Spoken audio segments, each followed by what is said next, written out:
ಚುನಾವಣಾ ಫಲಿತಾಂಶದ ನಂತರ KR ಪೇಟೆಯ ಎಲ್ಲ ನನ್ನ ಆತ್ಮೀಯ ತಂದೆ ತಾಯಿಗಳು, ಯುವಕ ಮಿತ್ರರಿಗೆ ಕೃತಜ್ಞತೆಯನ್ನು ಸಲ್ಲಿಸ್ತಕ್ಕಂಥ ಈ ಒಂದು ಕಾರ್ಯಕ್ರಮದಲ್ಲಿ ಭಾಗವಹಿಸಿರ್ತಕ್ಕಂಥ ಎಲ್ಲ ನನ್ನ ಹಿರಿಯರೇ, ತಾಯಂದಿರೇ, ಯುವಕ ಸ್ನೇಹಿತರೆ, ಮಾಧ್ಯಮದ ಮಿತ್ರರೇ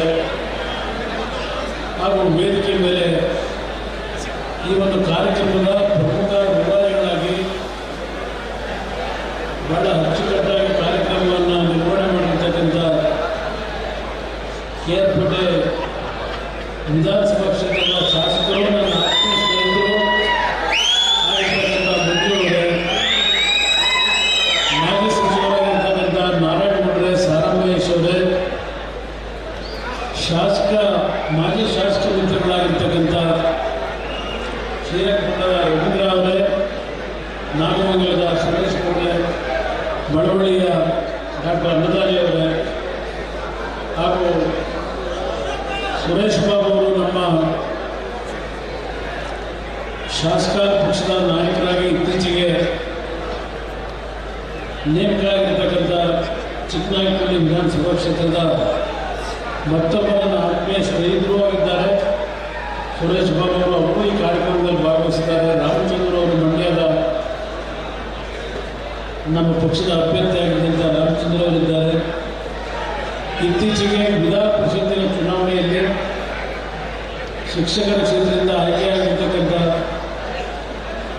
ವಿವೇಕ್ ಅವರೇ, ವೇದಿಕೆ ಮೇಲೆ ಎಲ್ಲದಕ್ಕಿಂತ ಪ್ರಮುಖವಾಗಿ ನಮ್ಮ ಹಾಸನ ಜಿಲ್ಲೆಯ ಶಾಸಕರಾಗಿ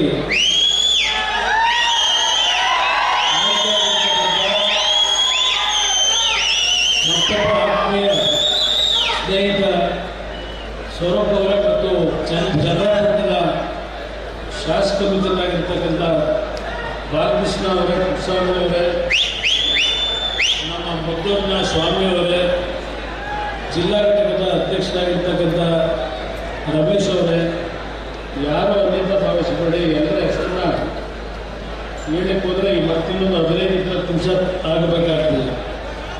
ಈಗಾಗಲೇ ಬಹುಶಃ ಬೆಳಗ್ಗೆ 10:30-11 ಗಂಟೆಯಿಂದ ಈ ಒಂದು ಕಾರ್ಯಕ್ರಮದಲ್ಲಿ KR ಪೇಟೆ ವಿಧಾನಸಭಾ ಕ್ಷೇತ್ರದ ಹಳ್ಳಿಗಳಿಂದ ನನ್ನ ತಾಯಂದಿರು, ಯುವಕರು, ಹಿರಿಯರೇನು ಇವತ್ತಿನ ಕಾರ್ಯಕ್ರಮದಲ್ಲಿ ಭಾಗವಹಿಸಿದ್ದೀರಿ. ಬಹುಶಃ ನಮ್ಮ ತಾಯಂದಿರು ಪ್ರತಿದಿನದ ಅವರ ಕುಟುಂಬದ ನಿರ್ವಹಣೆ ಮಾಡ್ತಕ್ಕಂಥದ್ದಕ್ಕೆ ಹೆಚ್ಚಿನ ಜವಾಬ್ದಾರಿ ನಿರ್ವಹಿಸಬೇಕಾದಂಥ ನಮ್ಮ ತಾಯಂದಿರು ಹಾಲಿನ ಕರೆಯಲಿಕ್ಕೆ ಹೋಗಬೇಕಾಗ್ತದೆ. ನಮ್ಮ ಬದುಕಿಗೆ, ರೈತರ ಬದುಕಿಗೆ ಹೆಚ್ಚಿನ ರೀತಿಯಲ್ಲಿ ಹಸುಗಳನ್ನು ಸಾಕಿ ನಮ್ಮ ತಾಯಂದಿರು ಕುಟುಂಬದ ನಿರ್ವಹಣೆ ಮಾಡ್ತಕ್ಕಂಥದ್ದನ್ನು ನಾವೇನು ನೋಡ್ತೇವೆ.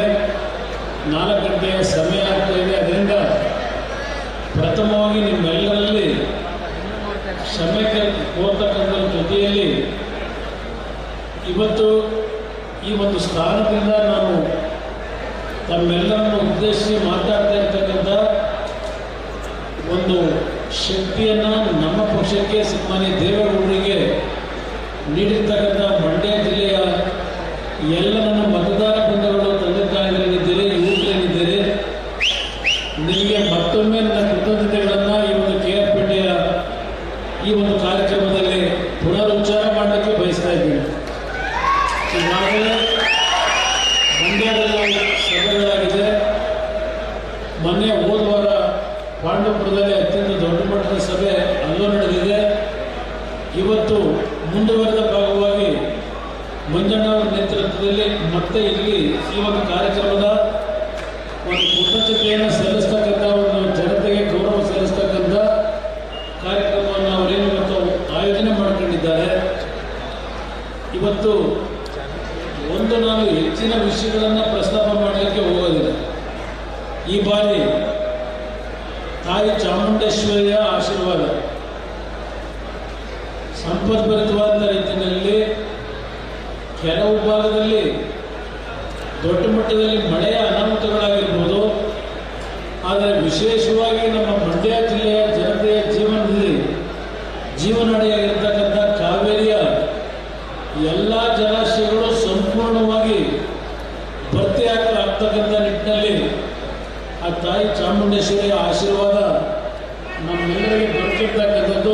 ಈ ವರ್ಷವಾದರೂ ನಮ್ಮ ಜನತೆ 2 ಬೆಳೆ ಭತ್ತವನ್ನು ಬೆಳೀಲಿಕ್ಕೆ ಸಾಧ್ಯ ಆಗುತ್ತೇನೋ ಅಂತ ನನ್ನ ಅಭಿಪ್ರಾಯ. ಕಳೆದ ವರ್ಷ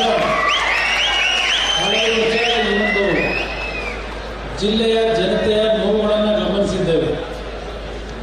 ನನ್ನ ಬಗ್ಗೆ ಟೀಕೆ ಟಿಪ್ಪಣಿಗಳನ್ನು ಮಾಡಲು ಸರ್ವ ಪಕ್ಷಗಳ ಸಭೆಯನ್ನು ಹೋಗಲಿಲ್ಲ ಅಂತೇಳಿ ಕಾಂಗ್ರೆಸ್ ನಾಯಕರು ದಿನಗಳು ಸೋಷಿಯಲ್ ಮೀಡಿಯಾದಲ್ಲಿ ಟ್ವೀಟ್ ಮಾಡ್ತಾರೆ ಅಂತಕ್ಕಂಥ ಹೇಳ್ತಾರೆ.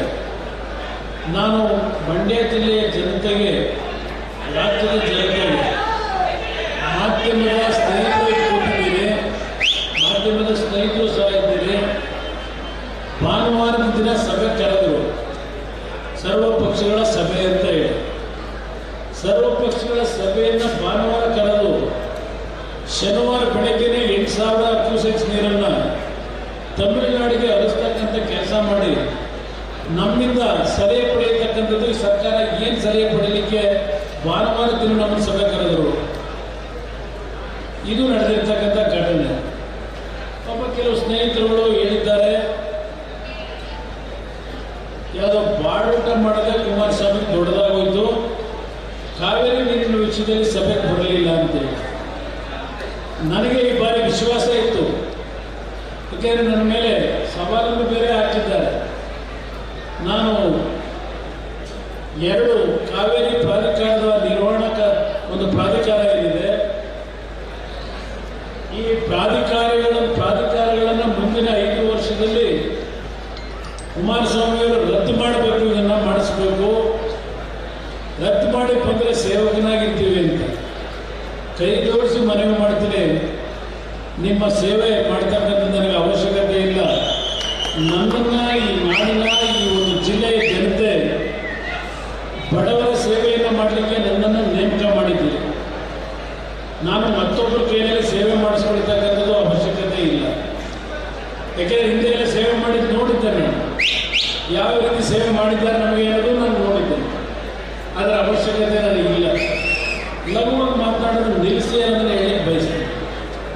ಬಹುಶಃ ಸುರೇಶ್ ಬಾಬು ಅವರೇನು ಹೇಳ್ತಾ ಇದ್ದರು, ನನಗೆ 3ನೇ ಬಾರಿಯ ಒಂದು ವಾಲ್ವ್ನ ರೀಪ್ಲೇಸ್ಮೆಂಟ್ ಆದಮೇಲೆ, ಅದಕ್ಕಿಂತ ಮುಂಚೆ 4-5 ವರ್ಷವೇ ನಾನು ಬಾಡೂಟ ಮಾಡೋದನ್ನು ನಿಲ್ಲಿಸ್ಬಿಟ್ಟಿದ್ದೀನಿ ಆರೋಗ್ಯ ದೃಷ್ಟಿಯಿಂದ.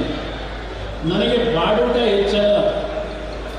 ನಮ್ಮ ಸ್ನೇಹಿತರುಗಳು ನಮ್ಮ ಒಂದು ಸಮಾಜದಲ್ಲಿ ಏನಾದರೂ ಒಂದು ಶುಭ ಕಾರ್ಯಕ್ರಮಗಳನ್ನು ಮಾಡೋದಾದರೆ, ಶುಭ ಕಾರ್ಯಕ್ರಮಕ್ಕೆ ಹಿತೈಷಿಗಳನ್ನು, ಸಂಬಂಧಿಕರನ್ನ, ನೆಂಟರಷ್ಟನ್ನು ಕರೆದು ಒಂದು ಬಾಡೂಟ ಆಗ್ತಕ್ಕಂಥ ಒಂದು ಕೃತಜ್ಞತೆ ಸಲ್ಲಿಸ್ತಕ್ಕಂಥ ಕೆಲಸ ಮದುವೆ ಸಮಾರಂಭಗಳಾದ ನಂತರ ಇಲ್ಲ ಮಧ್ಯಾಹ್ನ ಒಂದು ಶುಭ ಗಳಿಗೆಯಲ್ಲಿ ಮಾಡತಕ್ಕಂಥದ್ದು ನಮ್ಮ ಸಮಾಜದ ಒಂದು ಸಂಪ್ರದಾಯ ಏನಿದೆ.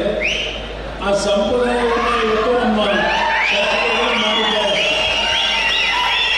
ಇಲ್ಲಿ ನಾವು ಬಾಡೂಟವನ್ನು ಹಾಕಿಸಿ ಯಾರನ್ನು ಮೆಚ್ಚಿಸಲಿಕ್ಕೆ ಇದು ಮಾಡ್ತಾ ಇದೆ. ನಮ್ಮ ಸಂಪ್ರದಾಯ ಇದು. ನಮ್ಮ ಕುಟುಂಬಗಳಲ್ಲಿ ನಾವು ಒಳ್ಳೆಗೆ ನಾವು ಬಂದಾಗ ನಾನು ಹಲವಾರು ಬಾರಿ, 1000 ಬಾರಿ ಬಂದಿದ್ದೇನೆ. ಮಂಡ್ಯ ಜಿಲ್ಲೆ ಹಳ್ಳಿ ಎಷ್ಟು ಅಂತ ಹೇಳೋದಿಲ್ಲ, ಹಲವಾರು ಭಾಗಕ್ಕೆ ಭೇಟಿ ಕೊಟ್ಟಾಗ ನೀವುಗಳು ನಾವೇನು ಬಂದಂಥ ಸಂದರ್ಭದಲ್ಲಿ ವೆಜಿಟೇರಿಯನ್ ಊಟ ಮಾಡೋದಿಲ್ಲ ಹಳ್ಳಿಗಳಲ್ಲಿ. ನಮಗೂ ಸಹ ಇಲ್ಲ.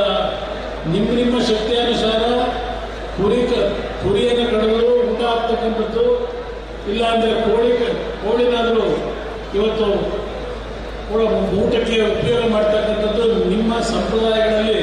ನಾವು ಹಳ್ಳಿಗಳಿಗೆ ಬಂದಾಗ ನೀವೇನು ಪ್ರೀತಿ ತೋರಿಸ್ತೀರಿ, ಅದಕ್ಕೆ ಪರ್ಯಾಯವಾಗಿ ನಿಮ್ಮಗಳಿಗೆ ಪ್ರೀತಿ ತೋರಿಸ್ತಕ್ಕಂಥ ಕೆಲಸ ಮಂಜಣ್ಣ ಅವರು ಮೊನ್ನೆ ಪುಟ್ಟರಾಜ್ ಅವರು ಮಾಡಿದ್ದಾರೆ.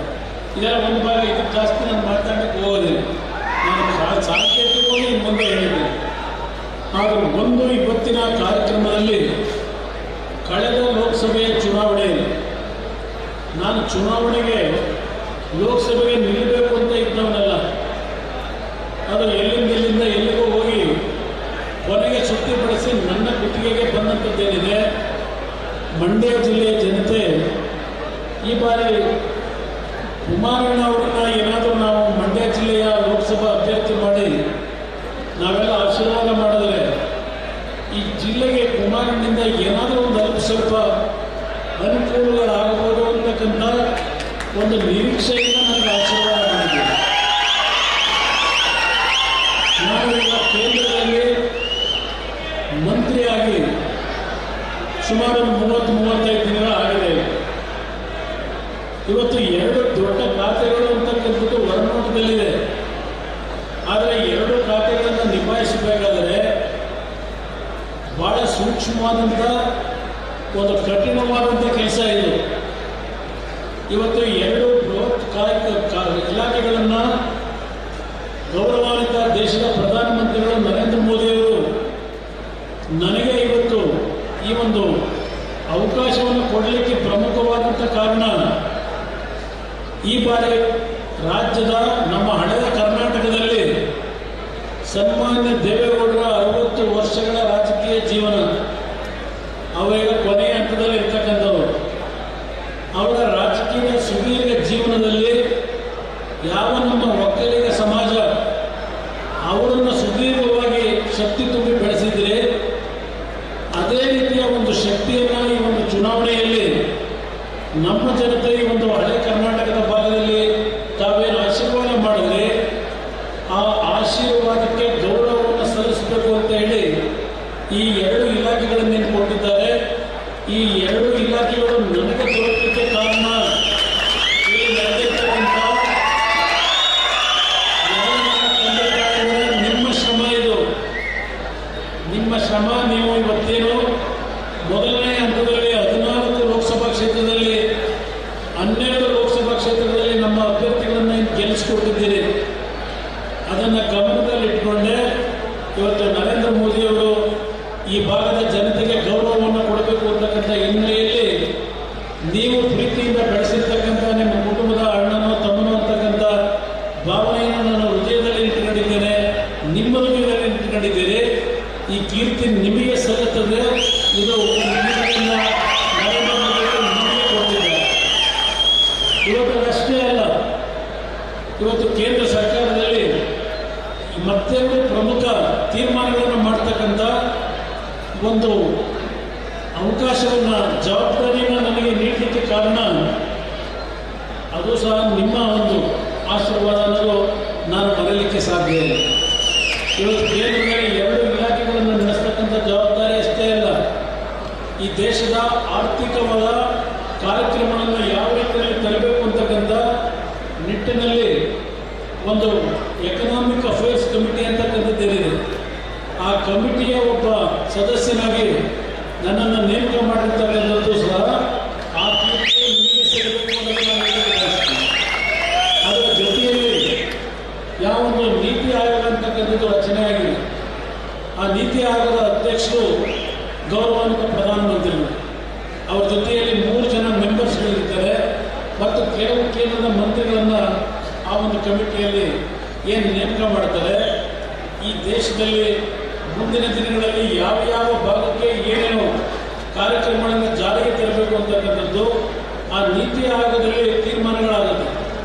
ಅಂಥ ಒಂದು ತೀರ್ಮಾನ ಮಾಡ್ತಕ್ಕಂಥ ನೀತಿ ಆಯೋಗದಲ್ಲಿ ಇವತ್ತು ನಿಮ್ಮ ಕುಟುಂಬದ ಅಣ್ಣನ ತಮ್ಮನ ಆಗಿರ್ತಕ್ಕಂಥ ಕುಮಾರಸ್ವಾಮಿಯನ್ನು ಇವತ್ತೇನಾದರೂ ಗುರುತಿಸಿದ್ರೆ ಅದಕ್ಕೆ ಕರ್ನಾಟಕ ರಾಜ್ಯ ನನ್ನ ಜನತೆಯ ಆಶೀರ್ವಾದ ಅಂತಕ್ಕಂಥದ್ದನ್ನು ಬರೀತಕ್ಕಂಥದ್ದಲ್ಲ. ಇವತ್ತು ಇಂಥ ಒಂದು ಜವಾಬ್ದಾರಿಗಳನ್ನು ಕೊಟ್ಟಿದ್ದಾರೆ. ನಮ್ಮ ಜಿಲ್ಲೆಯ ಜನತೆಯಲ್ಲಿ ಒಂದು ಭಾವನೆ ಇದೆ. ಇವತ್ತು ಮಂಡ್ಯ ಜಿಲ್ಲೆಯಲ್ಲಿ ಕಳೆದ ಚುನಾವಣೆಯಲ್ಲಿ ಬಹುಶಃ ಪಕ್ಷ ಭೇದವನ್ನು ಮರೆತು ಕಾಂಗ್ರೆಸ್ನ ಅಭಿಮಾನಿಗಳು ಸಹ ಇವತ್ತು ನಮ್ಮ ಒಂದು ಅಭ್ಯರ್ಥಿಯಾಗಿ ಆಯ್ಕೆ ಮಾಡಬೇಕು ಒಂದು NDA ಅಭ್ಯರ್ಥಿ ಅಂತಕ್ಕಂಥ ಹಿನ್ನೆಲೆಯಲ್ಲಿ ಕಾಂಗ್ರೆಸ್ ದಳ BJP ಅಂತಕ್ಕಂಥದ್ದನ್ನು ನೋಡದೆ ಹಲವಾರು ಪಕ್ಷಗಳ ಹಿರಿಯರು, ಯುವಕರು, ತಾಯಂದಿರು ನನಗೇನು ಆಶೀರ್ವಾದ ಮಾಡಿದ್ದೀರಿ. ಒಂದು ಮಾತನ್ನು ನಿಮ್ಮ ಗಮನಕ್ಕೆ ನಾನು ತರಲಿಕ್ಕೆ ಬಯಸ್ತೀನಿ. ನನ್ನ ಮೇಲೆ ಭಾಳ ನಿರೀಕ್ಷೆ ಇಟ್ಕೊಂಡಿದ್ದೀರಿ. ನಿಮ್ಮ ನಿರೀಕ್ಷೆಯನ್ನು ನಾನು ಹುಸಿಗೊಳಿಸೋದಿಲ್ಲ. ಆದರೆ ನಿಮಗೆ ಸ್ವಲ್ಪ ಸಮಯ ಬೇಕು. ಒಂದು ರಾತ್ರಿನಲ್ಲಿ ಎಲ್ಲ ರೀತಿಯ ತರಲಿಕ್ಕೆ ಸಾಧ್ಯ ಇಲ್ಲ ಒಂದೇ ರಾತ್ರಿನಲ್ಲಿ. ಯಾಕೆಂದರೆ ಕೇಂದ್ರದಲ್ಲಿ ಹಲವಾರು ರೀತಿಯ ಏನೊಂದು ಯೋಜನೆಗಳನ್ನು ನಾವು ತರಬೇಕಾದ್ರೆ ಹಿಂದೆ ಇದ್ದಂಥ ಸರ್ಕಾರಗಳು ಯಾವ ತೀರ್ಮಾನಗಳನ್ನು ಮಾಡಿದ್ದಾವೆ ಆ ತೀರ್ಮಾನಗಳನ್ನು ಬದಲಾವಣೆ ಮಾಡಬೇಕಾದಂಥ ಪರಿಸ್ಥಿತಿಯಲ್ಲಿದ್ದೇನೆ. ಉದಾಹರಣೆಗೆ ನಮ್ಮ VSI ಯಾವೊಂದು ನಮ್ಮ ಮೈಸೂರಿನ ಮಹಾರಾಜರು ಕೃಷ್ಣರಾಜ ಒಡೆಯರವರು ಏನು ಒಂದು ದೂರದೃಷ್ಟಿಯಿಂದ ಭದ್ರಾವತಿಯಲ್ಲಿ ವಿಶ್ವೇಶ್ವರಯ್ಯನವರ ನೇತೃತ್ವದಲ್ಲಿ ಮಾರ್ಗದರ್ಶನದಲ್ಲಿ 1953ನೇ ಇಸ್ವಿ, ನಾನಿನ್ನೂ ಹುಟ್ಟೇ ಇರಲಿಲ್ಲ, 1953ರಲ್ಲಿ ಭದ್ರಾವತಿಯನ್ನು ಸ್ಥಾಪನೆ ಮಾಡ್ತಕ್ಕಂಥ ತೀರ್ಮಾನ ಅವತ್ತು ಮಾಡಿದಂಥದ್ದೇನಿದೆ, ಇವತ್ತು ಕಾರ್ಖಾನೆಯನ್ನು ಸಂಪೂರ್ಣವಾಗಿ ಬಂದ್ ಮಾಡಿದ್ದಾರೆ. ಹಾಗೆ ಭದ್ರಾವತಿಯ ಸುತ್ತಮುತ್ತ ಇರತಕ್ಕಂಥದ್ದು ನಮ್ಮ ಪಾಂಡವಪುರದ ಕೇರಪೇಟೆಯಿಂದ ನಾಗಮಂಗಲಿಂದ ಹೋಗಿರ್ತಕ್ಕಂಥ ಸಾವಿರಾರು ಕುಟುಂಬಗಳು ಭದ್ರಾವತಿಯಲ್ಲಿ ನೆಲೆಸಿರ್ತಕ್ಕಂಥದ್ದನ್ನು ನಾನು ಅಲ್ಲಿ ಹೋದಂಥ ಸಂದರ್ಭದಲ್ಲಿ ನಾನು ಗಮನಿಸಿದ್ದೇನೆ. ಇಲ್ಲಿಂದ ಹೋಗಿ ಅಲ್ಲಿ ನೆಲೆಸಿದ್ದಾರೆ.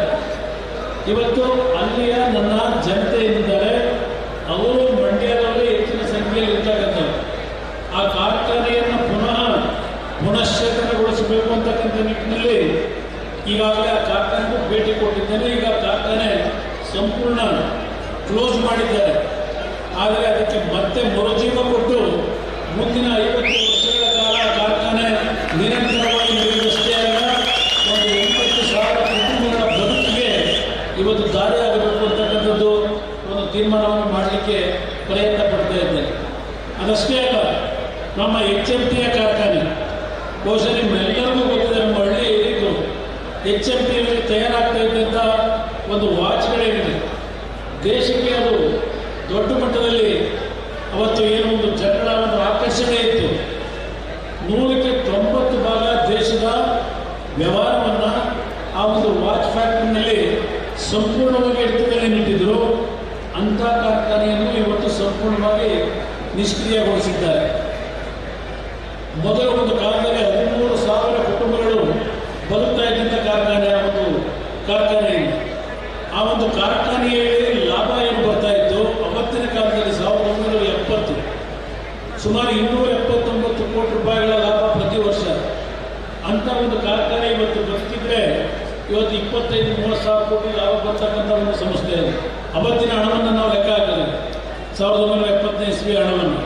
ಇವತ್ತು ಆ ಕಾರ್ಖಾನೆಯು ನಿಂತೋಗಿರ್ತಕ್ಕಂಥದ್ದೇನಿದೆ, ಆ ರಾಷ್ಟ್ರದ 6 ಭಾಗದಲ್ಲಿ HMTಯ ಕಾರ್ಖಾನೆಗಳಿದ್ದಾವೆ. ಇವತ್ತು ಕರ್ನಾಟಕ ಅಷ್ಟೇ ಅಲ್ಲ, ಪಕ್ಕದ ಹೈದರಾಬಾದು, ಕೇರಳದಲ್ಲಿ, ಅಲ್ಲಿಂದ ಅಜ್ಮೀರ್ನಲ್ಲಿ, ಉತ್ತರಾಖಂಡದಲ್ಲಿ ಮತ್ತು ಚಂಡೀಗಢನಲ್ಲಿ ಈ ಹಲವಾರು ಕಾರ್ಖಾನೆಗಳಿಗೆ ಈಗಾಗಲೇ ಭೇಟಿ ಕೊಟ್ಟಿದ್ದೇನೆ ಈ 30 ದಿನದಲ್ಲಿ. ಈ ಕಾರ್ಖಾನೆಗಳನ್ನು ಯಾವ ರೀತಿ ಮತ್ತೆ ಪುನಶ್ಚೇತನಗೊಳಿಸಬೇಕು ಅಂತಕ್ಕಂಥ ಚಿಂತನೆ ಒಂದು ಕಡೆ. ಇನ್ನೊಂದು RINL ಅಂತಕ್ಕಂಥದ್ದು ಯಾವೊಂದು ವಿಶಾಖಪಟ್ಟಣದಲ್ಲಿದೆ, ಅದು ಒಂದು ದೊಡ್ಡ ಬೃಹತ್ ಕಾರ್ಖಾನೆ. ಆ ಕಾರ್ಖಾನೆಗೂ ಮೊನ್ನೆ ಭೇಟಿ ಕೊಟ್ಟಿದ್ದೇನೆ. ಯಾತಕ್ಕೆ ಇದೆಲ್ಲವನ್ನ ಹೇಳ್ತಾ ಇದ್ದೇನೆ, ನಿಮ್ಮಿಂದ ನನಗೆ ಒಂದು ದೊಡ್ಡ ಮಟ್ಟದ ಅವಕಾಶ ಬರೀ ಕರ್ನಾಟಕ ರಾಜ್ಯದಲ್ಲಷ್ಟೇ ಅಲ್ಲ, ಇಡೀ ದೇಶದ ನಮ್ಮ ಯುವಕರ ಒಂದು ಸಮೂಹ ಏನಿದೆ, ಒಂದು ಉದ್ಯೋಗವನ್ನು ಇವತ್ತು ಸೃಷ್ಟಿ ಮಾಡ್ತಕ್ಕಂಥ ಅವಕಾಶಗಳು ಇವತ್ತಿನ ನನ್ನ ಪಾಲಿಗೆ ನಿಮ್ಮ ಆಶೀರ್ವಾದದಲ್ಲಿ ಒದಗಿ ಬಂದಿದೆ. ಇವತ್ತು ಎಲ್ಲ ವಿಷಯಗಳನ್ನು ಕ್ರೋಢೀಕರಿಸ್ತಾ ಇದ್ದೇನೆ. ಹಲವಾರು ಕಾರ್ಖಾನೆಯ ಮಾಲೀಕರುಗಳು ಬರ್ತಾ ಇದ್ದಾರೆ. ಎಲ್ಲರ ಜೊತೆಯೂ ವಿಷಯಗಳನ್ನು ಸಂಗ್ರಹ ಮಾಡ್ತಾ ಇದ್ದೇನೆ. ಮಂಡ್ಯ ಜಿಲ್ಲೆಯಲ್ಲಿ ನನಗೆ ಗೊತ್ತಿದೆ, ಈಗ ಮಂಜಣ್ಣನವರು ಮಾತನಾಡಬೇಕಾದ್ರೆ ಉದ್ಯೋಗದ ಬಗ್ಗೆ ಚರ್ಚೆ ಮಾಡಿದಾಗ ಒಂದು 4-5 ಸಾವಿರ ಜನಕ್ಕೆ ಉದ್ಯೋಗ ತರತಕ್ಕಂಥ ಒಂದು ಕಾರ್ಖಾನೆಯನ್ನು ತರಬೇಕು, ಇಲ್ಲೆಲ್ಲ ಒಂದು 2-3 ಕಡೆ ಜಮೀನಿದೆ ಅಂತಕ್ಕಂಥ ಹೇಳಿದಾಗ ನೀವು ಚಪ್ಪಾಳೆ ಹೊಡಿತಾ ಇದ್ದಿದ್ದನ್ನು ನಾನು ಸೂಕ್ಷ್ಮವಾಗಿ ಗಮನಿಸಿದ್ದೇನೆ. ಅದನ್ನು ಅರ್ಥ ಆಗ್ತದೆ. ಇವತ್ತು ಮಂಡ್ಯ ಜಿಲ್ಲೆಯಲ್ಲಿ ನನಗೆ ನೀವು ಆಶೀರ್ವಾದ ಮಾಡಿರ್ತಕ್ಕಂಥದ್ದು ಕೇವಲ ಕೃಷಿಯನ್ನು ನಂಬಿ ನಮ್ಮ ಯುವಕರು ಬದುಕಲಿಕ್ಕೆ ಆಗೋದಿಲ್ಲ ಅಂತಕ್ಕಂಥ ಹಿನ್ನೆಲೆಯಲ್ಲಿ ಒಂದು 3-4 ಕಾರ್ಖಾನೆಗಳು, ಸಣ್ಣ ಪುಟ್ಟ ಕಾರ್ಖಾನೆಗಳು ಬಂದರೆ ಉಳಿಬೋದು ನಾವೆಲ್ಲ ಅಂತಕ್ಕಂಥ ಒಂದು ಚಿಂತನೆಯಲ್ಲಿ ನೀವೇನಿದ್ದೀರಿ. ಒಂದು ಮಾತನ್ನು ಕೊಡ್ತೇನೆ, ಒಂದು 6-7 ತಿಂಗಳ ಕಾಲ ನನಗೆ ಅವಕಾಶ ಕೊಡೋದು. ಪಾಪ ಕೆಲವರು ಕೇಳಿಸ್ತಾರೆ, ಕುಮಾರಸ್ವಾಮಿ ಓಟ್ ಹಾಕಿದ್ದು ಏನೋ ಮಾಡಿಬಿಡ್ತೇನೆ ಅಂತ ಮಾಡಿದ್ರು, ಕುಮಾರಸ್ವಾಮಿ ಏನು ಕೊಟ್ಟ ಅಂತೇಳಿ 1 ತಿಂಗಳಾಗಿಲ್ಲ. ನಾನಿನ್ನೂ ಉಸಿರಾಡೋಕ್ಕಾಗ್ತಾ ಇಲ್ಲ. ಈಗಲೇ ನನ್ನ ಮೇಲೆ ಅಪಾದನೆ ಮಾಡ್ಕೊಂಡು ಯಾವ್ಯಾವ ರೀತಿ ದೂಷಣೆಗಳು ನಡೀತಾ ಇದೆ ನೋಡ್ತಾ ಇದ್ದೆ. ಒಂದು ಕಡೆ ಹೇಳ್ತಾರೆ ಕುಮಾರಸ್ವಾಮಿ ಕರ್ನಾಟಕಕ್ಕೆ ಯಾಕೆ ಬರ್ತಾರೆ ಅಂತಾರೆ, ಮಂಡ್ಯಗೆ ನನ್ನ ಜನತೆ ಮತವನ್ನು ಕೊಟ್ಟಿದ್ದೇನೆ. ನಿಮ್ಮ ಕಷ್ಟ ಸುಖಗಳನ್ನು ಕೇಳಬೇಕು ಅಂತೇಳಿ ಒಂದು ಜನತಾ ದರ್ಶನ ಕಾರ್ಯಕ್ರಮಕ್ಕೆ ನನಗೆ ಮಂಡ್ಯಕ್ಕೆ ಬರಲಿಕ್ಕೆ ನಾನು ತೀರ್ಮಾನ ಮಾಡಿ ಅಧಿಕಾರಿಗಳಿಗೆ ಹೇಳಿದ್ರೆ ಒಂದು ಸರ್ಕ್ಯುಲರ್ನ ಹೊರಡಿಸ್ಬಿಟ್ರು. ಯಾವ ಅಧಿಕಾರಿಗಳು ಕುಮಾರಸ್ವಾಮಿಯ ಜನತಾ ದರ್ಶನಕ್ಕೆ ಹೋಗಬೇಡಿ ಅಂತೇಳಿ ಸರ್ಕ್ಯುಲರ್ ಹೊರಡಿಸಿದ್ದಷ್ಟೇ ಅಲ್ಲ, ಕೇಂದ್ರದ ಮಂತ್ರಿಗಳಿಗೆ ನಮ್ಮ ಅಧಿಕಾರಿಗಳ ಜೊತೆಯಲ್ಲಿ ಸಮಾಲೋಚನೆ ಮಾಡತಕ್ಕಂಥದ್ದಕ್ಕೆ ಅವಕಾಶ ಇಲ್ಲ ಅಂತೇಳಿ ಆದೇಶಗಳನ್ನು ಮಾಡಿದ್ದಾರೆ. ಈ ಆದೇಶ ಮಾಡಿದವರು ಕುಮಾರಸ್ವಾಮಿನ ವಿಧಾನಸೌಧದಲ್ಲಿ ಸಭೆ ಮಾಡ್ತಾ ಇದ್ದೇವೆ ಬರಬೇಕು ಅಂತ ಕರೀತಕ್ಕಂಥ ನೈತಿಕತೆ ಇವ್ರಿಗೇನಿದೆ? ಇವತ್ತು ಕುಮಾರಸ್ವಾಮಿ ಮಂಡ್ಯ ಬರಬಾರ್ದು, ಮಂಡ್ಯದಲ್ಲಿ ಜನತಾ ದರ್ಶನ ಮಾಡಬಾರ್ದು ಅಂತಕ್ಕಂಥದ್ದನ್ನ ಸೂಚನೆ ಕೊಡೋದಾದರೆ ಇವತ್ತು ನನ್ನನ್ನು ನೀವ್ಯಾಕೆ ಸಭೆ ಕರೀತೀರಿ? ನಿಮ್ಮಿಂದ ನಾನು ಹೇಳಿಸ್ಕೋಬೇಕಾಗಿಲ್ಲ. ಇದು 125 ವರ್ಷಗಳ ಸಮಸ್ಯೆ. ನನ್ನ ನಾಡಿನ ಜನತೆಯ, ನನ್ನ ಭಾಗದ ಜನತೆಯ ಕಣ್ಣೀರು ಅಲ್ಲ, ರಕ್ತವನ್ನು ಹರಿಸಿದ್ದೀರಿ. ಈ ಕಾವೇರಿ ನೀರನ್ನು ಉಳಿಸ್ಕೊಳ್ತಕ್ಕಂಥದ್ದಕ್ಕೆ ನಿಮ್ಮ ಕಣ್ಣಲ್ಲಿ ಬಂದಿರತಕ್ಕಂಥದ್ದು ಕಣ್ಣೀರಲ್ಲ, ರಕ್ತ ಅಂತಕ್ಕಂಥದ್ದು ನಾನು ಅರಿತುಕೊಂಡಿದ್ದೇನೆ. ನಾನು ಅದನ್ನು ಅಷ್ಟು ಅರಿತುಕೊಳ್ಳದೆ ಇರ್ತಕ್ಕಂಥ ಸಣ್ಣತನದಲ್ಲಿ ಇರ್ತಕ್ಕಂಥವನಲ್ಲ. ಒಂದು ತಿಂಗಳಲ್ಲಿ ನಾನು ತೀರ್ಮಾನ ಮಾಡಲಿಕ್ಕಾಗಲ್ಲ. ಬಹಳ ಬುದ್ಧಿವಂತಿಕೆಯಿಂದ ಕೆಲವು ತೀರ್ಮಾನಗಳನ್ನು ಮಾಡಬೇಕಾಗ್ತದೆ. ಯಾಕೆಂದರೆ ದೇಶದ ಭಾರತದ ಒಕ್ಕೂಟದ ವ್ಯವಸ್ಥೆ ಏನಿದೆ, ಈ ವ್ಯವಸ್ಥೆಯಲ್ಲಿ 31 ರಾಜ್ಯಗಳಿದ್ದಾವೆ. ಇವತ್ತು 125 ಬ್ರಿಟಿಷ್ನವ್ರ ಕಾಲಗಿಂತ ಮುಂಚೆನೆ ಯಾವೊಂದು ತಮಿಳುನಾಡು ಮತ್ತು ರಾಜ್ಯದ ನೀರಿನ ಹಂಚಿಕೆ ವಿಷಯದಲ್ಲಿ ಈ ಸಂಘರ್ಷ ನಡೀತಾ ಇದೆ. ಈ ಸಂಘರ್ಷಕ್ಕೆ ಹಲವಾರು ರೀತಿಯ ಕೋರ್ಟ್ಗಳ ಆದೇಶ, ಟ್ರಿಬ್ಯುನಲ್ ಆದೇಶಗಳೇನಿದೆ ಅದೆಲ್ಲವನ್ನು ಗಮನದಲ್ಲಿಟ್ಟುಕೊಂಡು ಯಾವ ರೀತಿಯಲ್ಲಿ ನನ್ನ ರೈತನ್ನು ಉಳಿಸಬೇಕಾಗಿದೆ. ದೇವೇಗೌಡರು ಇನ್ನೂ ಬದುಕಿದ್ದಾರೆ. 92 ವರ್ಷದ ದೇವೇಗೌಡರು ಇನ್ನೂ ಬದುಕಿದ್ದಾರೆ. ಈ ದೇಶದಲ್ಲಿ ಯಾರಾದರೂ ಒಬ್ಬರು ನೀರಾವರಿಯ ಬಗ್ಗೆ ಸಂಪೂರ್ಣವಾದಂಥ ಒಂದು ಜ್ಞಾನವನ್ನು ಹೊಂದಿರತಕ್ಕಂಥ ವ್ಯಕ್ತಿ ಈ ದೇಶದಲ್ಲಿದ್ದರೆ, ನಾನು ಕರ್ನಾಟಕ ರಾಜ್ಯ ಹೇಳೋದಿಲ್ಲ, ಈ ದೇಶದಲ್ಲಿದ್ದರೆ ಅದು ನೀವು ಬೆಳೆಸಿರ್ತಕ್ಕಂಥ ಸನ್ಮಾನ್ಯ ದೇವೇಗೌಡರು ಅಂತಕ್ಕಂಥದ್ದನ್ನು ಯಾರು ಟೀಕೆ ಮಾಡ್ತಾರೆ ಅವರು ಅರಿತಕ್ಕಂಥದ್ದು ಒಳ್ಳೆಯದು.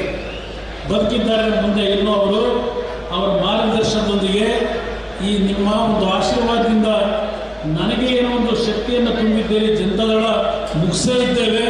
ಜನತಾದಳಕ್ಕೆ ಇನ್ನು ಭವಿಷ್ಯ ಇಲ್ಲ.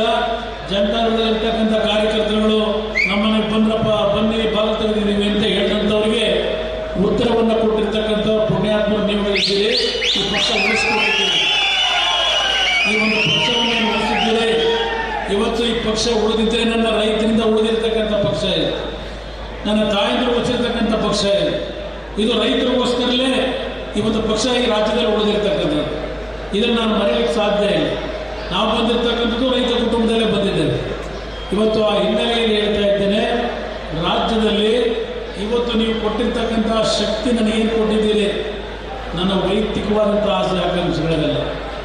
ಇವತ್ತು ನಾನು ಮಂಡ್ಯದಲ್ಲಿ ಚುನಾವಣೆಗೆ ಏನಾದರೂ ನಿಂತಿದ್ರೆ, ನಿಮ್ಮೆಲ್ಲರ ಆರೈಕೆ, ಶುಭ ಆರೈಕೆ ಇವತ್ತು ನನಗೆ ದೊರಕಿದ್ರೆ, ಇದರಲ್ಲಿ ಏನೋ ಒಂದು ಭಗವಂತನ ಶಕ್ತಿ ಇದೆ ಅಂತಕ್ಕಂಥದ್ದನ್ನು ನಾನು ನನ್ನ ಹೃದಯದಲ್ಲಿ ಅರಿತುಕೊಂಡಿದ್ದೇನೆ. ನನಗೆ ಒಂದು ಸ್ಥಾನಮಾನಗಳು ದೊರಕುತ್ತಿರಲಿಲ್ಲ. ಕುಮಾರಸ್ವಾಮಿ ಮುಗದೇ ಹೋಯಿತು ರಾಜಕೀಯ ಅನ್ನೋದು. ಕಳೆದ ಚುನಾವಣೆಯಲ್ಲಿ ಬಂದಂಥ ಫಲಿತಾಂಶದಿಂದ ಈ ಒಂದು ಪಕ್ಷದಲ್ಲಿ ಜನತಾದಳದ ಶಾಸಕರುಗಳು ಉಳಿಯಲೇ ಇಲ್ಲ ಅಂತಕ್ಕಂಥ ಒಂದು ವಾತಾವರಣವನ್ನು ನಿರ್ಮಾಣ ಮಾಡಿದರು. ಇವತ್ತು ಅವರೆಲ್ಲರೂ ನಿದ್ದೆಗೆಟ್ಟಿದ್ದಾರೆ. ಕುಮಾರಸ್ವಾಮಿ ಕರ್ನಾಟಕಕ್ಕೆ ಯಾಕೆ ಬರ್ತಾನೆ ಅಂತಾರೆ. ನಿನ್ನೆ ನಾನು ಬೆಳಗ್ಗೆ 4 ಗಂಟೆಗೆ ಇದ್ದೆ. ಅಲ್ಲಿಂದ ನಾನು ಹುಬ್ಬಳ್ಳಿಗೆ ಬಂದು, ಹುಬ್ಬಳ್ಳಿಯಿಂದ ಅಂಕೋಲಕ್ಕೆ ರಸ್ತೆ ಮುಖಾಂತರ ಹೋಗಿ 5 ಜನ ಒಂದೇ ಕುಟುಂಬದವರು ಯಾವೊಂದು ರಾಷ್ಟ್ರೀಯ ಹೆದ್ದಾರಿಯಲ್ಲಿ ಸಣ್ಣ ಟೀ ಅಂಗಡಿಯನ್ನು ಇಟ್ಕೊಂಡು ಜೀವನ ಮಾಡ್ತಾ ಇದ್ದಂಥ ಕುಟುಂಬದ 5 ಜನರು ಮಣ್ಣಲ್ಲಿ ಮಣ್ಣಾಗಿದ್ದರು. ರಾಜ್ಯ ಸರ್ಕಾರದಿಂದ ಒಬ್ಬ ಮಂತ್ರಿ ಹೋಗಲಿಲ್ಲ ಅಲ್ಲಿಗೆ. ಮುಖ್ಯಮಂತ್ರಿ ನನ್ನ ನಾನು ಹೋದೆ ಅಂತೇಳಿ ಈಗ ಹೋಗಿದ್ದಾರೆ, ಇವತ್ತು ಹೋಗಿದ್ದಾರೆ.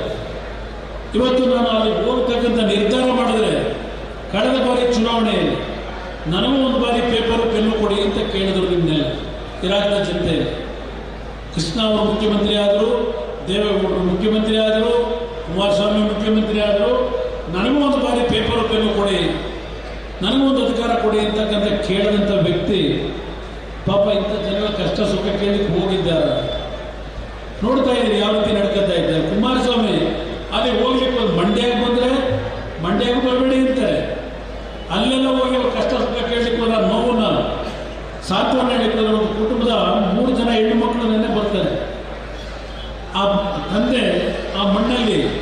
ಏನೊಂದು ಆ ಒಂದು ರಭಸದಲ್ಲಿ ಊಟೋಗಿದ್ದಾರೆ, ಇನ್ನೂ ಆ ಶರೀರವನ್ನು ತೆಗಿಲಿಕ್ಕಾಗಿಲ್ಲ. ಅಲ್ಲಿ ಆ 3 ಜನ ಜನ್ಮ ಕೊಟ್ಟಂತ ತಂದೆನ ಉಳಿಸ್ಕೊಡಿ, ಜೀವ ಯಾವೊಂದು ದೇಹವನ್ನು ಹೊರಗಡೆ ತೆಗೆಸಿ ಅಂತೇಳಿ ಕಣ್ಣಲ್ಲಿ ನೀರಾಗ್ತಕ್ಕಂಥ 3 ಜನ ಹೆಣ್ಣು ಮಕ್ಕಳಿದ್ದಾರೆ. ಒಬ್ಬರು ಡಿಪ್ಲೊಮಾ ಇಂಜಿನಿಯರು, ಮತ್ತೊಬ್ಬರು BCom ಮಾಡಿದ್ದಾಳೆ, ಇನ್ನೊಬ್ಬರು PUC ಮಾಡಿದ್ದಾಳೆ. ಅವ್ರ ಕಷ್ಟ ಸುಖಗಳು ಕೇಳಬಾರ್ದ? ಅವ್ರು ಏನಾದರೂ ಒಂದು ಜೀವನಕ್ಕೆ ದಾರಿ ಮಾಡಬಾರ್ದ? ಯಾಕೆ ಬಂದವೇ ಕುಮಾರಸ್ವಾಮಿ ಎಲ್ಲೋ ಏನು ಮಾಡ್ತಾನೆ ಅಲ್ಲಿ? ಮಿಲಿಟ್ರಿ ಕರ್ಕೊಂಬರ್ಬೇಕಾಗಿತ್ತು ಅಂತ ಹೇಳ್ತಾರೆ. ಮಿಲಿಟ್ರಿ ಯಾಕೆ ಕರ್ಕೊಂಬರ್ಬೇಕು? ಮಿಲಿಟ್ರಿ ಒಳಗೆ ಯಾಕೆ ಬರ್ತಾರೆ? ಈ ದರೋಡೆಕೋರನ್ನ ಹಿಡಿಲಿಕ್ಕೆ ಬರೋದಲ್ವ ಮಿಲಿಟ್ರಿ ಅವರು? ಬಹುಶಃ ಅದಕ್ಕೇನಾದ್ರು ಕರೆದ್ರ ಅಂತ ನನಗೆ ಸ್ವಲ್ಪ ಅನುಮಾನ ಬಂತು. ಕುಮಾರಸ್ವಾಮಿ ಯಾಕೆ ಒಬ್ಬರೇ ಬಂದವರು ಮಿಲಿಟ್ರಿ ಕರ್ಕೊಂಬರಲ್ಲ ಅಂತ ನನ್ನ ಕೇಳಿದ್ದು ನೋಡಿದಾಗ ಬಹುಶಃ ಮಿಲಿಟ್ರಿ ರಾಜ್ಯದಲ್ಲಿ ನಡೀತಾ ಇದೆಯಲ್ಲ, ಯಾವ ಪರಿಶಿಷ್ಟ ಜಾತಿಯ ಕುಟುಂಬಗಳು, ಹಿಂದುಳಿದ ವರ್ಗದ ಕುಟುಂಬಗಳ ಬದುಕಿಗೆ ರಾಜ್ಯದಲ್ಲಿ ನಾವು ಕೊಡ್ತಕ್ಕಂಥ ಕಾರ್ಯಕ್ರಮದ ಹಣವನ್ನೇ ದೋರ್ತಕ್ಕಂಥ ಇಂಥ ಒಂದು ರಾಜಕಾರಣಿಗಳಿಂದ ಈ ರಾಜ್ಯದ ಪರಿಶಿಷ್ಟ ಜಾತಿ, ಪರಿಶಿಷ್ಟ ಪಂಗಡಗಳ ಹಿಂದುಳಿದ ವರ್ಗದ ಜನತೆ ಬದುಕಲಿಕ್ಕೆ ಸಾಧ್ಯವ? ಯಾರು ದುಡ್ಡು ಇದು? ಈಗ ಅಲ್ಲಿ ಹೇಳ್ತಾರೆ ಮುಖ್ಯಮಂತ್ರಿಗಳು 177 ಕೋಟಿ ಅಲ್ಲ ಲೂಟಿ ಹೊಡೆಗಿರೋದು, 94 ಕೋಟಿ ಲೂಟಿ ಹೊಡೆದವರೆ ಅಂತ ಹೇಳ್ತಾರೆ. 94 ಕೋಟಿ ಕದ್ದರೆ ಅದು ಕದ್ದಿದ್ದಂಗಲ್ವಾ? 187 ಕೋಟಿ ಕದ್ದಿದ್ರೆ ಮಾತ್ರ ಕಳ್ತನ ಆಗ್ತಿತ್ತ? ಮುಖ್ಯಮಂತ್ರಿಗಳು ಕೊಡ್ತಕ್ಕಂಥ ಉತ್ತರ ಇದು. ಇಂಥ ಮುಖ್ಯಮಂತ್ರಿಗಳನ್ನು ನಾವು ಪಡೆದಿದ್ದೇವೆ. ನಾನನ್ನು ಹಾಲು ಉತ್ಪಾದನೆ ಮಾಡತಕ್ಕಂಥ ನನ್ನ ತಂದೆ ತಾಯಂದಿರು ಯಾವೊಂದು ಅನುಭವಿಸ್ತಾ ಇದ್ದೀರಿ ಕಷ್ಟಗಳನ್ನು. ಸುಮಾರು 8-9 ತಿಂಗಳಿಂದ ನಿಮಗೆ ಪ್ರೋತ್ಸಾಹನ ಹಣ ಬರಲಿಲ್ಲ. ಮೊನ್ನೆ ಧಾರವಾಡದಲ್ಲಿ ನೋಡದೆ ಹೋದಾಗ ರೈತರು ಏನು ಧರಣಿ ಕೂತಿದ್ದಾರೆ, ಇವತ್ತಿನವರೆಗೆ ನಮಗೆ ಆದಾಯ ಪ್ರೋತ್ಸಾಹ ಧನ ಕೊಟ್ಟಿಲ್ಲ ಅಂತೇಳಿ ಧರಣಿ ಮಾಡ್ತಾ ಇದ್ರು. ಸುಮಾರು 900 ಕೋಟಿವರೆಗೂ ಇವತ್ತು ಪ್ರೋತ್ಸಾಹ ಧನ ನಮ್ಮ ರೈತರ ಅಕೌಂಟಿಗೆ ಬರಲಿಲ್ಲ. ಅದೆಂಥದೋ 50 ml 25 ml ಜಾಸ್ತಿ ಮಾಡೋದಂತೆ ಪ್ಯಾಕೆಟ್ಗಳು. ಅದಕ್ಕೆ 2 ರೂಪಾಯಿ ಜಾಸ್ತಿ ಮಾಡ್ತೀವಿ ಅಂತಾರೆ ಖರೀದಿ ಮಾಡೋರಿಗೆ. ಹಾಲು ಉತ್ಪಾದನೆ ಮಾಡೋದ್ರೆ ನಿಮಗೇನು ಕೊಡ್ತಾವ್ರೆ? ನಿಮಗೇನು ಕೊಟ್ಟರು? ಈಗ ಇದನ್ನ ಯೋಚನೆ ಮಾಡಿ. ಅದರಿಂದ ಇದು ಒಂದು ಭಾಗ. ಆಮೇಲೆ ನಿಮ್ಮ ಆ ಪಶು ಆಹಾರ ಖರೀದಿ ಮಾಡಬೇಕಲ್ಲ, ಅದರ ಬೆಲೆ ಏನಾಗಿದೆ, ಯಾವ್ಯಾವ ಕಷ್ಟದಲ್ಲಿದ್ದೇವೆ, ಅದಾಯಿತು ಒಂದು ಭಾಗ. ಅಲ್ಲಿ ರೇಟ್ ಜಾಸ್ತಿ ಮಾಡಿದ್ರು ನಿಮಗೆ ರೇಟ್ ಕಡಿಮೆ ಮಾಡೋದು. ಕೋಲಾರದಲ್ಲಿ ಇಲ್ಲಿ 2 ರೂಪಾಯಿ ಉತ್ಪಾದನೆ ಜಾಸ್ತಿ ಮಾಡಿ ಕೊಂಡ್ಕೊಳ್ಳೋರಿಗೆ, ಉತ್ಪಾದನೆ ಮಾಡೋರಿಗೆ 2 ರೂಪಾಯಿ ಕಡಿಮೆ ಮಾಡ್ಕೊಂಡವ್ರು ಕೋಲಾರದಲ್ಲಿ. ಅಲ್ಲಿ ಬೇರೆ ಏನೋ ರೂಟಿ ಕಾರ್ಯಕ್ರಮ ಅಂತ ಬರ್ತಾ ಇದೆ. ಅದೊಂದು ಭಾಗ. ಇವತ್ತು ಯಾವ್ಯಾವ ಇಲಾಖೆ ಏನೇನಾಗಿದೆ. ನಮ್ಮ ಕಾಲದಲ್ಲಿ ಒಬ್ಬ ರೈತರು ಬೋರ್ವೆಲ್ನ ಕೊರೆಸಿ ಒಂದು TC ಹಾರಿಸ್ಕೋಬೇಕು ಅಂದರೆ ಒಂದು 20-25 ಸಾವಿರದೊಳಗೆ ಎಲ್ಲ ಕೆಲಸ ಮುಗಿದೋಗೋದು. ಇವತ್ತು 2.5 ಲಕ್ಷ ರೂಪಾಯಿ ಕಟ್ಟಬೇಕು ನೀವು. ಆ ಪರಿಸ್ಥಿತಿಯಲ್ಲಿ ಇಟ್ಟಿದ್ದಾರೆ. ಇನ್ನು ಅದು ಹೋಗಲಿ, ನಿಮಗೆ ಈ ಒಂದು ಯಾವೊಂದು ಜಮೀನನ್ನು ರಿಜಿಸ್ಟರ್ ಮಾಡಬೇಕಾಗಿರೋ ಇಲ್ಲ ಆಸ್ತಿ ರಿಜಿಸ್ಟರ್ ಮಾಡಬೇಕಾದ್ರೆ ಅದರ ದರ ಎಷ್ಟೇ ಏರಿಕೆ ಮಾಡಿದ್ದಾರೆ. ಒಂದೊಂದೇ ಹೇಳ್ತಾ ಹೋದರೆ ಹಲವಾರು ವಿಷಯಗಳಲ್ಲಿ ಸರ್ಕಾರ ಬಂದಿದ್ದರಿಂದ ಪೆಟ್ರೋಲು ಡೀಸೆಲ್, ಪೆಟ್ರೋಲ್ಗೆ 3 ರೂಪಾಯಿ, ಡೀಸೆಲ್ಗೆ 3.5 ರೂಪಾಯಿ ಸೆಸ್ ಜಾಸ್ತಿ ಮಾಡೋದು ಯಾಕೆ ಮಾಡಿದ್ದಾರೆ? ಇದೆಲ್ಲ ಯೋಚನೆ ಮಾಡಿ. ಪಾಪ ಹೇಳ್ತಾರೆ ಗ್ಯಾರಂಟಿ ಕಾರ್ಯಕ್ರಮ ಯಾರು ಕೇಳಿದವರು ಯಾರು? ಗ್ಯಾರಂಟಿ ಕಾರ್ಯಕ್ರಮ ಎಷ್ಟು ದಿನ ಕೊಡ್ತೀರಿ? ಎಷ್ಟು ದಿನಗಳ ಕಾಲ ನೀವು ಕೊಡ್ತೀರಿ ಗ್ಯಾರಂಟಿ ಕಾರ್ಯಕ್ರಮ? ಖಜಾನೆ ಖಾಲಿ ಆದಮೇಲೆ ಎಲ್ಲಿಂದ ತರ್ತೀರಿ? ಖಜಾನೆ ಖಾಲಿ ಆದಮೇಲೆ ಮತ್ತೊಂದು ತರಬೇಕು ಅಂದರೆ ನಿಮ್ಮದವ್ರಿಗೆ ಕೈ ಆಗಬೇಕು. ನನ್ನ ತಾಯಂದರು ಯೋಚನೆ ಮಾಡಿ.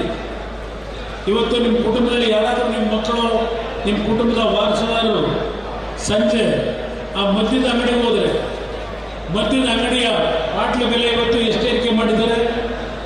ಇವತ್ತು ಪ್ರತಿದಿನ ಒಂದು ಕ್ವಾರ್ಟರ್ ಬಾಟ್ಲು ಕುಡಿತಾರೆ ಅಂದರೆ ಪ್ರತಿ ತಿಂಗಳಿಗೆ 4,000-5,000 ರೂಪಾಯಿ ನಿಮಗೆ ಖರ್ಚು ನಿಮ್ಮ ಕುಟುಂಬದಲ್ಲಿ. ನಿಮಗೂ ಕೂಡ 2,000 ರೂಪಾಯಿ ಕನ್ನಡಿ ಏನು ಮಾಡ್ತೀರಿ?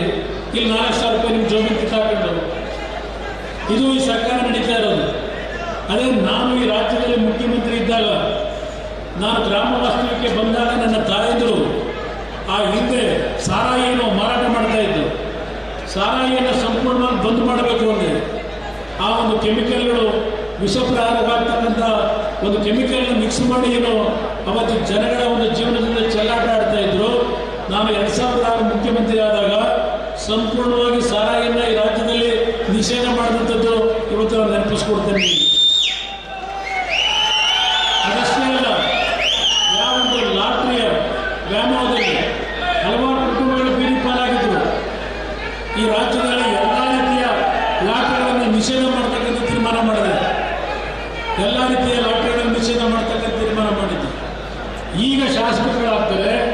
ಈಗ ಶಾಸಕರುಗಳಾಗಿ ಅವರೇ ಇವತ್ತು ಹೋಟ್ಲುಗಳಲ್ಲಿ ಬಸ್ಗಳನ್ನು ರೆಡಿ ಮಾಡಿ ಹಳ್ಳಿಯಿಂದ ಯುವಕರನ್ನ ದಾರಿ ತಪ್ಪಿಸಿ ಕರ್ಕೊಂಡೋಗಿ ಇವತ್ತು ಅದೆಲ್ಲೋ ಪಟಕ ಆಡಿಸ್ಕೊಂಡು ಆ ಕುಟುಂಬ ಬೀದಿ ಪಾರು ಮಾಡೋ ಆತ್ಮಹತ್ಯೆ ಶರಣಾಗ್ತಕ್ಕಂಥ ಕೆಲಸ ಇವತ್ತಿನ ಪ್ರತಿನಿಧಿಗಳು ಪ್ರಾರಂಭ ಮಾಡಿದ್ರು. ಇದು ಈ ಸರ್ಕಾರ ನಡೀತಾ ಇರ್ತಕ್ಕಂಥ ವಾತಾವರಣ. ಅದರಿಂದ ನಾನು ನಿಮ್ಗೆ ಕೈ ಜೋಡಿಸಿ ಮನವಿ ಮಾಡ್ತೇನೆ. ನಿಮ್ಮ ತೆರಿಗೆ ಹಣವನ್ನು ಲೂಟಿ ಮಾಡ್ತಾ ಇದ್ದಾರೆ. ನಿಮ್ಮ ತೆರಿಗೆ ಹಣವನ್ನು ಇವತ್ತು ಅಭಿವೃದ್ಧಿ ಅಂತಕ್ಕಂಥದ್ದು ಎಲ್ಲಿ ಕಾಣ್ತಾ ಇದ್ದೇವೆ ನಾವು? ಯಾವುದೇ ರೀತಿಯ ಅಭಿವೃದ್ಧಿಗಳು ಎಲ್ಲೂ ಇಲ್ಲ ರಾಜ್ಯದಲ್ಲಿ. ಇವತ್ತು ಎಲ್ಲ ವಿಷಯದಲ್ಲೂ ಈ ಸರ್ಕಾರದಲ್ಲಿ ಮಂತ್ರಿಗಳು ನಾಗಾಲೋಟದಲ್ಲಿ ಹೋಗ್ತಾ ಇದ್ದಾರೆ. ಪ್ರತಿಸ್ಪರ್ಧೆ ಅಭಿವೃದ್ಧಿಯ ಒಂದು ಕಾರ್ಯಕ್ರಮದ ನಾಗಾಲೋಟ ಇಲ್ಲ ಅವರಲ್ಲಿ. ಇದರಲ್ಲಿ ದುಡ್ಡು ಮಾಡದೇ ಆಗಿ ಅಂತಕ್ಕಂಥ ಪ್ರತಿಸ್ಪರ್ಧೆಯನ್ನ ಇವತ್ತಿನ ಮಂತ್ರಿಗಳು ಮಾಡ್ಕೊಂಡೇ ಹೊರಟಿದ್ದಾರೆ. ನೀವು ಬುದ್ಧಿವಂತರಾಗಬೇಕು ನನ್ನ ಜನತೆ. ಈ ಚುನಾವಣೆಯಲ್ಲಿ ಕೇವಲ ಒಂದೇ ವರ್ಷದಲ್ಲಿ ಬದಲಾವಣೆ ತಂದಿದ್ದೀರಿ ನಮ್ಮ ಭಾಗದ ಜನತೆ. ನಿಮಗೆ ಅದರ ಅನುಭವ ಆಗಿದೆ, ನನಗೆ ಅರ್ಥ ಆಗ್ತದೆ. ಒಂದು ಮಾತನ್ನ ಹೇಳ್ತೇನೆ, ನನಗೆ ಸ್ವಲ್ಪ ಸಮಯದ ಅವಕಾಶ ಬೇಕು ನನಗೆ. ಯಾಕೆಂದರೆ ನಾನು 2 ಬಾರಿ ಮುಖ್ಯಮಂತ್ರಿ ಆದಾಗ ಯಾವ ರೀತಿಯಲ್ಲಿ ಜನಗಳ ಭಾವನೆಗಳಿಗೆ ಸ್ಪಂದಿಸಿ ಈ ನಾಡನ್ನು ಆಳಿದ್ದೇನೆ. ಇವತ್ತು ಇದೇ ಸಿದ್ದರಾಮಯ್ಯನವರು 21 ಚಾರ್ಜ್ಗಳನ್ನು ಏನು ಮೊನ್ನೆ ದಿನ ಅವರು ಮಾಡಿರ್ತಕ್ಕಂಥ ದರೋಡೆಗೆ ಸಮಜಾಯಿಷಿ ಕೊಟ್ಟು 21 ಪ್ರಕರಣಗಳಲ್ಲಿ ಹಿಂದೆ ಇದ್ದಂಥ ಬಿಜೆಪಿ ಸರ್ಕಾರದಲ್ಲಿ ಏನೋ ಒಂದು ದೊಡ್ಡ ಹಗರಣಗಳಾಗಿದೆ ಅಂತ ಹೇಳಿ ಸಬೂಬನ್ನು ಕೊಟ್ಟಿದ್ದಾರೆ. ಇವರೇ 5 ವರ್ಷ ಮುಖ್ಯಮಂತ್ರಿ ಇದ್ರು. ಯಾತಕ್ಕೆ ಅಂತ ಒಂದು ಅಕ್ರಮ ಮಾಡಿದಂಥ ಅವತ್ತಿನ ಸರ್ಕಾರದ ತೀರ್ಮಾನಗಳ ಬಗ್ಗೆ ತನಿಖೆ ನಡೆಸ್ತಿಲ್ಲ ಇವರು. ಇವತ್ತು ಯಾತಕ್ಕೆ ಈ ಒಂದು ವಿಷಯ ತೆಗೆದಿದ್ದಾರೆ? ಬೆಂಗಳೂರಿನಲ್ಲಿ ಎಸ್.ಎಂ. ಕೃಷ್ಣ ಅವರು ಮುಖ್ಯಮಂತ್ರಿಗಳಿದ್ದಾಗ 1999-2000 ಇಸ್ವಿ ಅಲ್ಲಿ ನಮ್ಮ ರೈತರ ಒಂದು ಕೃಷಿಯನ್ನು ನಂಬಿ ಬದುಕ್ತಾ ಇದ್ದಂಥ ಸುಮಾರು 3,500 ಎಕರೆ ಭೂಮಿಯಲ್ಲಿ ಒಂದು ಅರ್ಕಾವತಿ ಬಡಾವಣೆಯನ್ನು ಮಾಡ್ತೀವಿ ಅಂತ ಹೇಳಿ ಯಾವೊಂದು ಭೂ ಸ್ವಾಧೀನ ಪ್ರಕ್ರಿಯೆ ಮಾಡಿದ್ರು. ಅಂತ ಒಂದು ರೈತರಂತ ಪಡೆದಂಥ ಭೂಮಿ ರೀಡು ಹೆಸರಿನಲ್ಲಿ ಇದೇ ಮುಖ್ಯಮಂತ್ರಿಗಳು ಯಾವೊಂದು ರೀಡು ಹೆಸರಿನಲ್ಲಿ ಡಿನೋಟಿಫಿಕೇಶನ್ ಮಾಡಿದ್ರು. ಯಾವ ರೈತ ಮೂಲ ರೈತ ಇದ್ದ ಆ ರೈತನಿಗೆ ಏನಾದರೂ ರೀಡು ಹೆಸರಿನಲ್ಲಿ ಆ ಭೂಮಿ ವಾಪಸ್ ಕೊಟ್ಟರು, ಇಲ್ಲ ದೊಡ್ಡ ಮಟ್ಟದ ಹಗರಣ ಮಾಡಿ ಆ ಒಂದು ಭೂಮಿಗಳನ್ನು ಶ್ರೀಮಂತರಿಗೆ ಕೊಟ್ಟರು, ಮುಖ್ಯಮಂತ್ರಿಗಳು ಹೇಳಬೇಕು. ಇವತ್ತರೂ ಅದರ ಬಗ್ಗೆ ಚರ್ಚೆ ಇಲ್ಲ. ಕೆಂಪಣ್ಣ ಅಂತಕ್ಕಂಥ ಒಬ್ಬ ರಿಟೈರ್ಡ್ ಅಧಿಕಾರಿಯ ನಮ್ಮ ನ್ಯಾಯಾಧೀಶರ ಒಂದು ಕಮಿಟಿ ಮಾಡಿ ಆಗ ರಿಪೋರ್ಟ್ ಕೊಟ್ಟು ಈಗಾಗಲೇ 6 ವರ್ಷ ಆಯಿತು. ಏನು ಮಾಡಿದ್ದಾರೆ ಅಗಲ್ದಾರೋಡೆ ಅದನ್ನು ಇಲ್ಲಿವರೆಗೆ ಹೇಳಕ್ಕೆ ತಯಾರಾಗಿದೆ. ಇನ್ನು ಬೆಂಗಳೂರು ಮೈಸೂರು ಹೈವೇನಲ್ಲಿ ನೈಸ್ ಕಂಪನಿಯ ಒಂದು ಅಗಲ್ದಾರೋಡೆ ಏನಾಗಿದೆ, ಅವರದೇ ಸರ್ಕಾರದ ನಮ್ಮ ಕಾನೂನು ಸಚಿವರು ಜಯಚಂದ್ರ ಅವರು ಒಂದು ರಿಪೋರ್ಟ್ ಕೊಡ್ತಾರೆ ಸದನ ಸಮಿತಿ, ಇಲ್ಲಿ ಅಗಲ್ದಾರೋಡೆ ಆಗಿದೆ, CBI ಕೊಡಬೇಕು, ಈ ಒಂದು ಕಾರ್ಯಕ್ರಮವನ್ನು ರದ್ದು ಮಾಡಬೇಕು ಅಂತ ಕೊಟ್ಟು 6 ವರ್ಷ ಆಯಿತು. ಇವತ್ತಿನವರೆಗೆ 1 ಇಂಚ್ ಭೂಮಿಯನ್ನು ವಾಪಸ್ ತಗೊಳ್ಳಿಲ್ಲ ರೈತರಿಂದ. ರೈತರುಗಳು ಇವತ್ತು ಬೀದಿಲಿದ್ದಾರೆ. ಇದು ಈ ಸರ್ಕಾರದ ನಡವಳಿಕೆಗಳೇನಿದೆ. ಒಂದು ನಿಮ್ಮಲ್ಲಿ ನಮ್ಮ ಮೇಲೆ ವಿಶ್ವಾಸ ಇಟ್ಟು ಈ ಲೋಕಸಭಾ ಚುನಾವಣೆಯನ್ನು ಆಯ್ಕೆ ಮಾಡಿದ್ದೀರಿ. ನಮ್ಮ ಶಾಸಕ ಮಿತ್ರರಿಗೂ ನಾನು ಹೇಳ್ತಕ್ಕಂಥದ್ದು, ನಮ್ಮ ಜನತೆಯ ಭಾವನೆಗಳಿಗೆ ನಾವು ಗೌರವ ಕೊಟ್ಟು ನಿಮ್ಮ ಪ್ರೀತಿ ವಿಶ್ವಾಸ ಇದೇನಿದೆ ಸದಾ ನಮ್ಮ ದುಡಿಮೆಯ ಮೇಲೆ ನಿಮ್ಮ ಪ್ರೀತಿ ವಿಶ್ವಾಸವನ್ನು ಉಳಿಸ್ತಕ್ಕಂಥ ಕೆಲಸವನ್ನು ಇಲ್ಲಿರ್ತಕ್ಕಂಥ ಎಲ್ಲ ನಾಯಕರು ಜೊತೆಗೂಡಿ ನಿಮ್ಮ ಬದುಕಿಗೆ ಒಂದು ಹೊಸ ಹಾದಿಯನ್ನು ತರ್ತಕ್ಕಂಥ ನಿಟ್ಟಿನಲ್ಲಿ ಪ್ರಾಮಾಣಿಕವಾಗಿ ಕೆಲಸವನ್ನು ಮಾಡ್ತಕ್ಕಂಥ ನಿಟ್ಟಿನಲ್ಲಿ ನಾವೆಲ್ಲ ಜೊತೆಗೂಡಿ ಅಣ್ಣ ತಮ್ಮಂದ್ರ ರೀತಿಯಲ್ಲಿ ಈ ಒಂದು ಜಿಲ್ಲೆಯ ಈ ಒಂದು ಅಭಿವೃದ್ಧಿಗೆ ಎಲ್ಲ ರೀತಿಯ ಒಂದು ಕಾರ್ಯಕ್ರಮವನ್ನು ತರಬೇಕು ಅಂತಕ್ಕಂಥ ಚಿಂತನೆಯಲ್ಲಿ ಏನಿದ್ದೇನೆ. ಈ ಸರ್ಕಾರ ನನಗೆ ಎಷ್ಟು ಮಟ್ಟಿಗೆ ಬೆಂಬಲ ಕೊಡ್ತಾರೆ ನನಗೆ ಗೊತ್ತಿಲ್ಲ. ಆದರೂ ಸಹ ಹಲವಾರು ರೀತಿಯಲ್ಲಿ ಈ ಜಿಲ್ಲೆಗೆ ನಾನು ಕಾರ್ಯಕ್ರಮವನ್ನು ತರಲಿಕ್ಕೆ ಅವಕಾಶಗಳಿದೆ.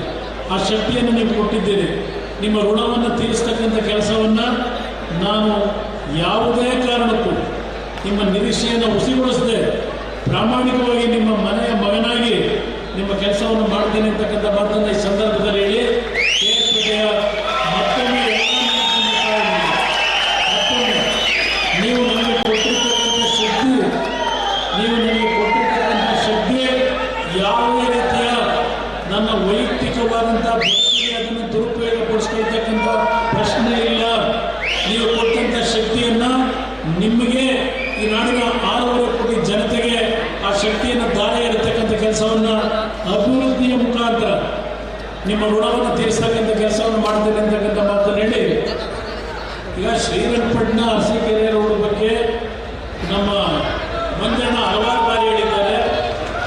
ಮತ್ತೆ ರೈಲ್ವೆ ಲೈನ್ ಆಗಬೇಕು ಅಂತಕ್ಕಂಥದ್ದು ಏನಿದೆ ನಮ್ಮ ಚನ್ನರಾಯಪಟ್ಟಣದವರೆಗೆ ಇಲ್ಲಿ ನಮ್ಮ ಒಂದು KRಪೇಟೆ ಮೇಲೆ ರೈಲ್ವೆ ಲೈನ್ ಆಗಬೇಕು ಅನ್ನೋದು ಒಂದು ಭಾಗ ಮತ್ತು ರಸ್ತೆಯ ಒಂದು ಅಭಿವೃದ್ಧಿ